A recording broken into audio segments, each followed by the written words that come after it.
बिल्कुल। तो एक बार फिर से सभी दर्शकों का बहुत बहुत शुक्रिया हमें नंबर 1 बनाने के लिए।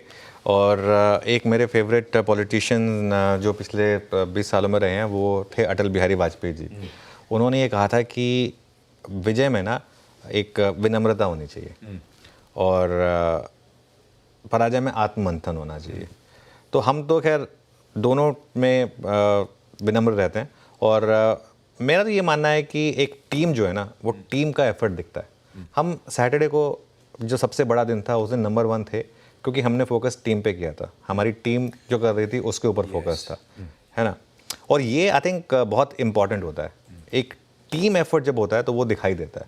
और वो आई थिंक सैटरडे को आप आशीष, आप सैटरडे को बिलीव नहीं करेंगे, सैटरडे को जब हम अपना पूरा शो करके जब मैं वापस न्यूज़ रूम में गया था तो एक पूरी टीम की तरफ से एक हमको एक स्टैंडिंग ओवेशन मिला था। वो पूरा का पूरा स्टैंडिंग ओवेशन वो टीम के लिए ही था क्योंकि टीम ने काम किया था मिलकर और वो स्क्रीन पर दिख भी रहा था। मैं कह रहा हूँ आप अभी भी ना कंपेयर कर लीजिए किसी भी चैनल से हमारे चैनल को, आउटपुट देख लीजिए, उस दिन का आउटपुट देख लीजिए, हमारा लुक देख लीजिए, हमारी फील देख लीजिए, हमारी कमेंट्री देख लीजिए, हमारे गेस्ट देख लीजिए, आप किसी से कंपेयर कर लीजिए और आपको दिखाई देगा कि वो जो पूरी हमने प्लानिंग उस दिन की थी वो पूरी की पूरी हमारी पूरी की पूरी टीम और जिस मतलब हमने पूरी कोशिश की थी कि हर किसी को इन्वॉल्व किया जाए उसमें, सबको इन्वॉल्व किया जाए, है ना। और ये आई थिंक ये एक सबने अपना फिर 200% दिया और उस वजह से हम अपने नियरेस्ट कॉम्पिटिटर से 2 गुने से भी ज़्यादा थे। अच्छा, फॉरगेट अबाउट बिजनेस चैनल्स, जो नंबर 1 जनरल न्यूज़ चैनल है आज तक, हम उससे भी डबल से।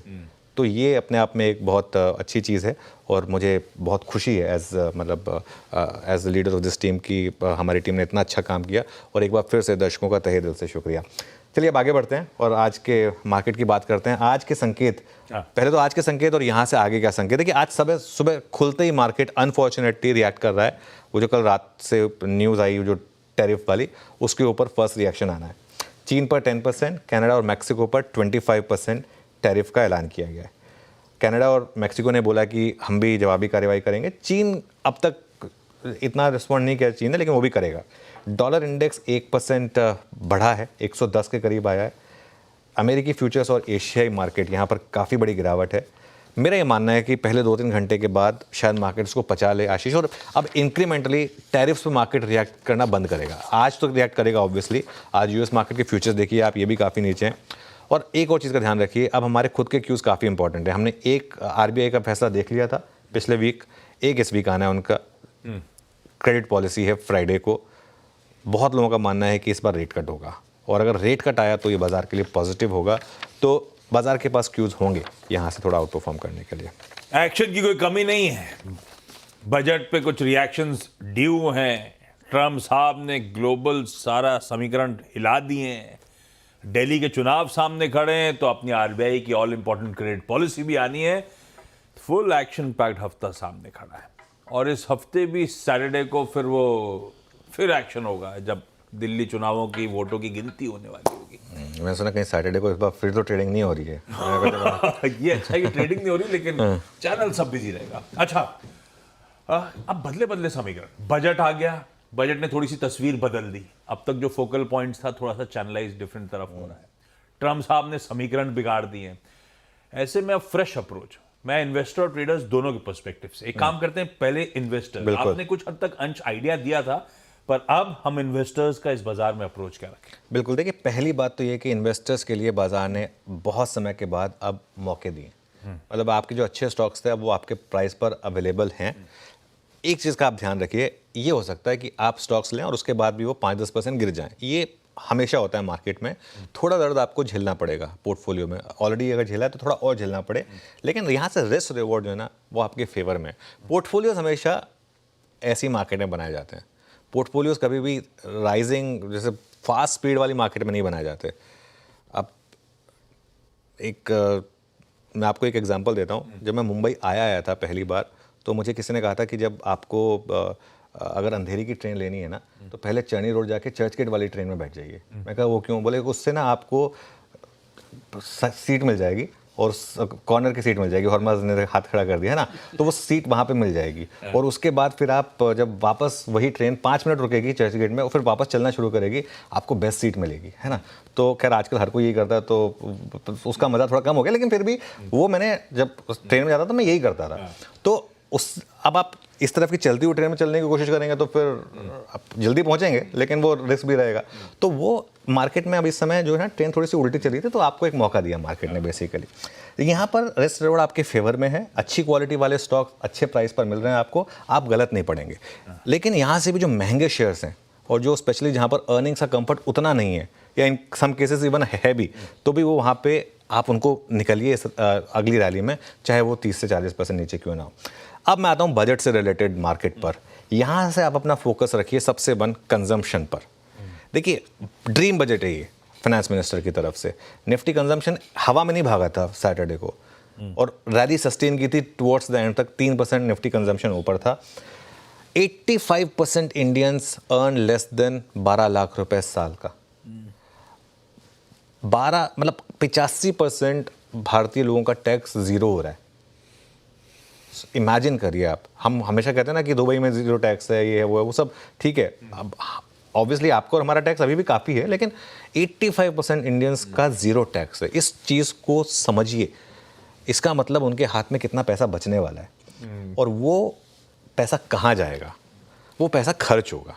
हर कोई चाहता है कि उसका स्टैंडर्ड ऑफ लाइफ बढ़े, हर कोई चाहता है उसके पास बेटर टू व्हीलर हो, बेटर कार हो, बेटर साबुन हो, बेटर शैम्पू हो, बेटर टूथब्रश हो। सब कुछ हर कुछ ये चाहता है कि वो करे। तो इसके लिए इसका सीधा कंजम्पशन में इम्पैक्ट आएगा। Auto, FMCG, affordable realty. मैंने 3 शेयर्स लिए हैं, कुछ भी और भी आप चाहें तो ऐड कर सकते हैं। तो ये 3 सेक्टर्स, ऑटो, एफएमसीजी और अफोर्डेबल रियल्टी, ये थोड़ा सा मुझे लग रहा है कि फेवर में रहेंगे। इसमें आप जोड़ दीजिए थोड़ा सा रेट कट का तड़का, जो हम बाद में डिस्कस करेंगे। तो ये इन्वेस्टर के लिए मेरा व्यू रहेगा। ठीक बात है। तो कंजम्पशन ड्रिवन स्टॉक्स रडार पे रखिए। बढ़िया एक्यूमुलेशन हो भी रहा था बजट से पहले। बजट के दिन भी कंजम्पशन स्टॉक्स कैसे मूव करें वो आपकी स्क्रीन पर, और यहां से बजट ने क्लियर वर्डिक्ट दे दिया है। सबकी जेबों में एक्स्ट्रा पैसा आ रहा है, कंजम्पशन शायद तूल पकड़े। तो ऑटो, एफएमसीजी और रियल्टी में भी अफोर्डेबल साइड में जो रियल्टी है, उनमें जो स्टॉक्स हैं उनको रडार पर रखेंगे। ये हो गई इन्वेस्टर्स की चर्चा। अब आइए ट्रेडर बंधुओं के लिए, क्या लेवल्स, कैसे अप्रोच करूं? ट्रेडर्स की मानसिकता अब यहां से कैसी रहेगी? बिल्कुल, देखिए मैं एक चीज़ कहूँगा आशीष, क्योंकि आप मेरे साथ को एंकर करते हैं तो आपको ये बात याद होगी। हमने पिछले मंडे 22,800 पर एक व्यू लिया था कि यहाँ पे अपने शॉर्ट कवर करिए और लॉन्ग आइए। उस समय हमें ये नहीं पता था कि आरबीआई का वो मूव आने वाला है। उसके बाद 23,350 से 23,500 पर मैंने एक चीज़ कही थी कि यहाँ पर अब आप प्रॉफिट बुक करिए, क्योंकि 20 डेमा आ चुका है और एक फंसने का रिस्क रहेगा इस रैली में। अब यहाँ से ना निफ्टी के 2 जोन हैं जो मेक और ब्रेक जोन है। पहला है 10 और 20 डेमा का जोन, जो आता है 23,250 से 23,350 का, जिसको हो सकता है कि हम आज शायद स्ट्राइक करने जा रहे हैं गिवन जो गिफ्ट निफ्टी बता रहा है।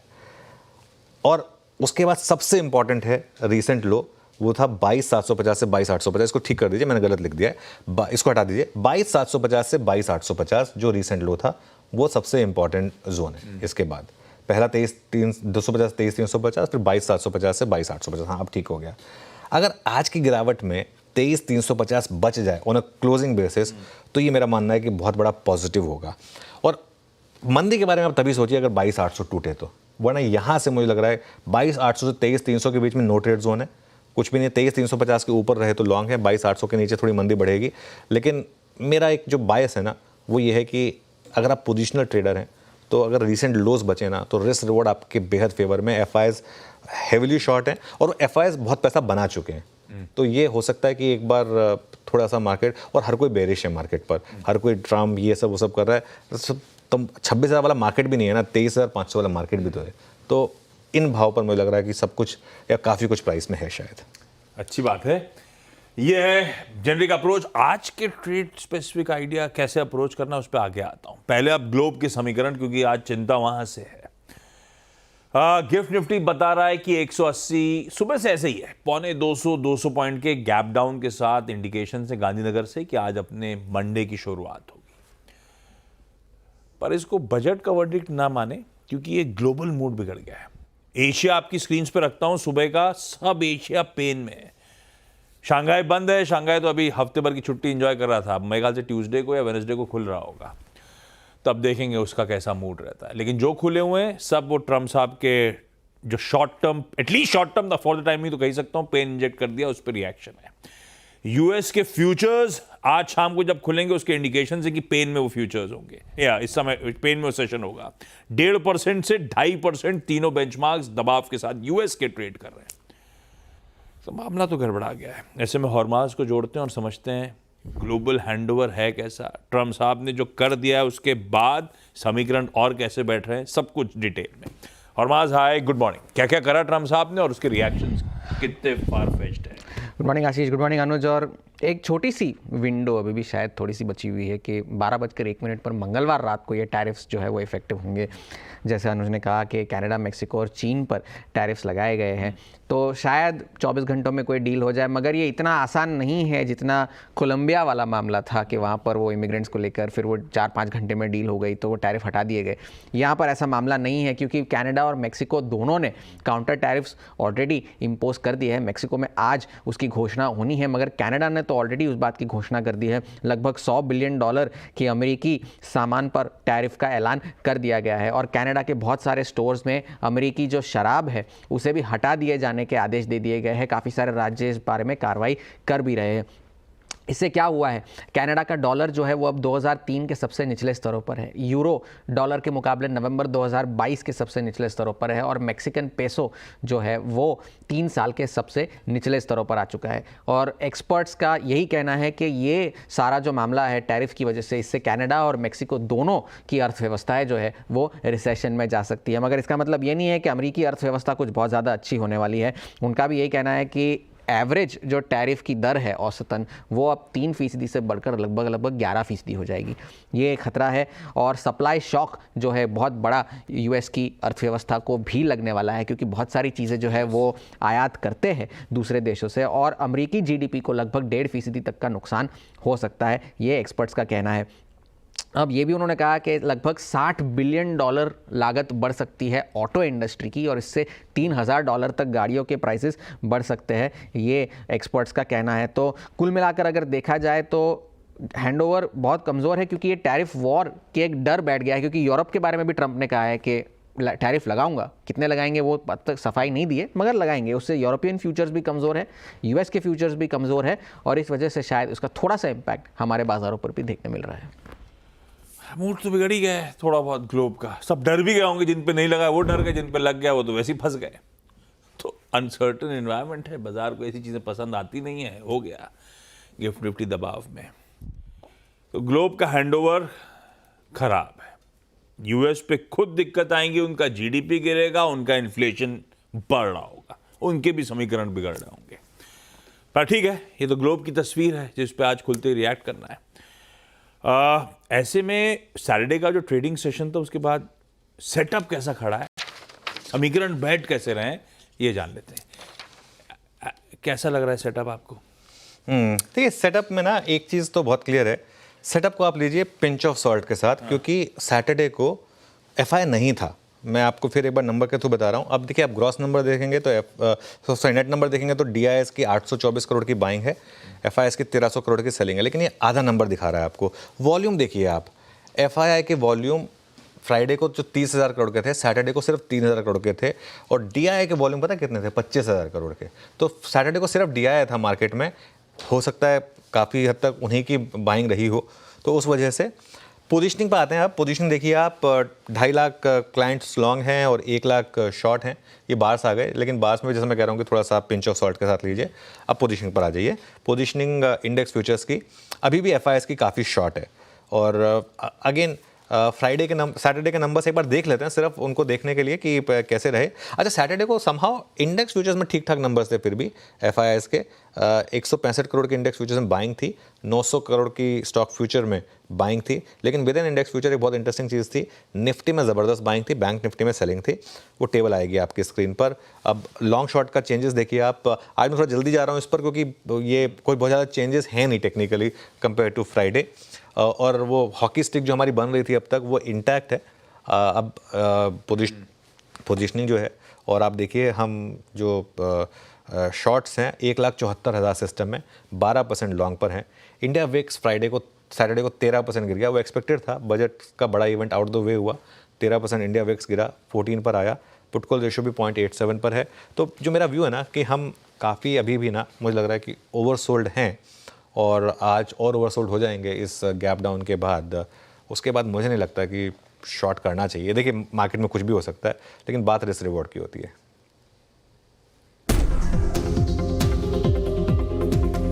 आज के वाले शॉर्ट कैरी करने का कोई मतलब नहीं है। शॉर्ट्स मत कैरी करिए, स्पेशली अगर आपने वो आज की आज लिए हैं पोजीशंस। तो इंट्राडे में मार्केट आपको मौके दे रहा है, भरपूर मौके दे रहा है। अगर आज गैप अप टिका, देखिए एक बार के लिए तो गैप अप में सेलिंग हो सकती है, लेकिन उसके बाद अगर आपने आज फॉर एग्जांपल डे हाई निकाला और उसके ऊपर आप टिके, और अगर आज फॉर एग्जांपल निफ्टी में 200-250 पॉइंट की रैली हो गई अगर, तो मुझे लग रहा है कि फिर एक बार थोड़ी सी शॉर्ट कवरिंग पॉसिबल है।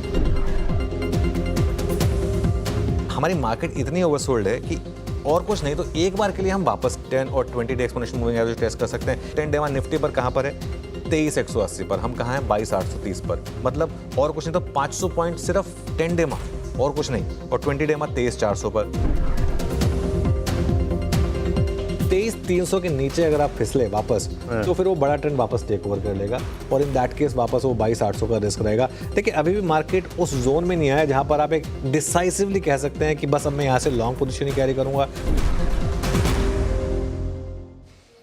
लगातार बढ़िया हैंड होल्डिंग। मंडे को जब पिटे थे, मंडे इकलौता सेशन था पिछले हफ्ते जब पेन आया था, और मेरे ख्याल से 786, क्योंकि मैजिकल नंबर है, वहाँ तक गिर रहे थे मुझे याद है। उसके बाद चर्चा हुई थी कि अब शॉर्ट्स नहीं जाने, इनफैक्ट ये समय आ गया है अपने शॉर्ट्स को कवर करने का। उसके बाद चर्चा होती रही कि अब शायद बढ़िया कवरिंग के मूव्स और ऊपर के इंपॉर्टेंट एवरेजेस को बाजार टेस्ट करने जाएगा। आपने मंडे ऑनवर्ड्स हर दिन टुवर्ड्स बजट मजबूती के साथ कामकाज करते हुए देखा भारतीय बाजारों को, और अपने थ्रेशोल्ड तक पहुंचता हुआ नजर आया। 22,300 और 23,300, 23,500, ब्यूटीफुली वो जैसी बातचीत हुई वैसी स्क्रीन्स पे सब कुछ प्ले आउट होता हुआ। अब बड़ी बड़ी चीजें सामने खड़ी हैं। ऐसे में आज का निफ्टी का अप्रोच, इसके साथ शुरुआत करी जाए। क्या करा जाए अब निफ्टी में? बजट अच्छा था तो ट्रम्प साहब मूड बिगाड़ रहे हैं। ऐसे में कैसा पोजीशन और क्या लेवल्स वॉच आउट करने चाहिए? बिल्कुल, देखिए आशीष, सारी बात होती है रिस्क रिवॉर्ड की, और यही हमने मंडे को एक व्यू लिया था, और फ्राइडे को एक और आरबीआई का पॉलिसी भी आने वाली है, तो उससे भी थोड़ा सा सपोर्ट मिल सकता है। पहला सपोर्ट है आपका 23,250 से 23,350, 10 और 20 डे एक्सपोनेंशियल मूविंग एवरेज, और उसके बाद मोस्ट इंपॉर्टेंट सपोर्ट है वो 22,750 से 22,850 का जो रिसेंट लो था। समहाउ मुझे लग रहा है कि जो गिफ्ट निफ्टी बता रहा है शायद हम उतना ना गिरें, लेकिन अगर गिर गए तो फिर आपको उसको रिस्पेक्ट करना पड़ेगा। रेजिस्टेंस कहाँ मिलेगी? पहली रेजिस्टेंस है 23,600 से 23,650, बजट दिन का हाई, सैटरडे वाला हाई, और फिर 23,650 से 23,750 ऑप्शन जोन। अगर आप कंपल्सिव ट्रेडर हैं तभी ट्रेड करें, and even in that case पहले 30 to 45 मिनट्स सिर्फ ऑब्जर्व करें। देखिए उसमें भी अगर कोई ट्रेड आ गई तो हम बात करेंगे उसकी। मैं अभी के लिए सिर्फ एक ट्रेड दिमाग में लेकर चल रहा हूँ अभी के लिए, उसके बाद तो काफ़ी कुछ स्क्रीन के ऊपर डिपेंड करेगा। अगर निफ्टी 23,350 बचा ले और उसके ऊपर ट्रेड करना शुरू कर दे, और आपको दिखना लगे कि नहीं मार्केट नहीं गिरने को तैयार है, तो एक 23,250 के स्टॉप लॉस के साथ बाइंग बनती है गैप डाउन में, क्योंकि बाजार का जो एकदम नियर टर्म का ट्रेंड है, एकदम नियर टर्म का, वो पॉजिटिव है। अगर ये टूटा और इसके नीचे आप सस्टेन कर गए, तब हम देखेंगे, तब शायद हो सकता है एक बार आप वापस 22,800 तक का रास्ता खोल रहे हो, लेकिन उसको हम स्क्रीन पर ही ऑब्जर्व होने देंगे। समहाउ मेरी गट फीलिंग ये है कि मार्केट में ना अब यहाँ से बड़ा पैसा आपका बाइंग पे बनेगा over a 6 to 9 month period, और वही मुझे लग रहा है कि इंट्राडे में भी आज शायद एक अप्रोच हो सकती है। इवेंचुअली अगर स्क्रीन लोअर लेवल दिखाएगा तो आपको उसको रिस्पेक्ट करना है, स्टॉप लॉस लगेगा तो लगेगा, बैड लक, लेकिन मुझे नहीं लगता कि इस ट्रेंड में गैप डाउन पे आपको सेलिंग करनी चाहिए, ये मेरा व्यू होगा। बिल्कुल ठीक, गैप डाउन होने वाला है बाजार, उस पर बिकवाली नहीं करनी है। लेवल स्क्रीन्स पर है जो वॉच करके चलिएगा। निफ्टी बैंक समीकरण जब बदले थे, बातचीत हो रही थी, इसके सेंटिमेंट पॉजिटिव था, वो लिक्विडिटी का इंजेक्शन जो आरबीआई की तरफ से आया था। उसके बाद ट्रेजरी तस्वीर बदली, पिछले हफ्ते इसकी भी मैपिंग बढ़िया रही। पर निफ्टी बैंक इस समय कैसा पोजीशन अब खड़ा है? अब तो दूर है खैर फ्राइडे की पॉलिसी, लेकिन निफ्टी बैंक में करना क्या चाहिए? देखिए निफ्टी बैंक की जहाँ तक बात है, यहाँ से निफ्टी बैंक मेरा एक व्यू है कि थोड़ा सा आउट परफॉर्म कर सकता है क्योंकि पॉलिसी है। और एक चीज़ कंजम्पशन में रिकवरी जो है ना वो लॉन्ग टर्म के लिए बैंक पॉजिटिव है। देखिए लोगों की कंजम्पशन बढ़ेगी, सिस्टम में पैसा आएगा, एनपीएस बैंकों के कम होंगे, ये सब चीज़ें ना जुड़ी होती हैं, सिस्टम में तार जुड़े होते हैं। माइक्रो फाइनेंस वगैरह में इतना पेन क्यों था सिस्टम में इवेंचुअली, क्योंकि जब लोगों का पैसा नहीं होता ना वो सबसे पहले ना अपना लोन रिपे करना बंद कर देते हैं, कहते हैं नहीं दे रहा मैं क्या कर लोगे।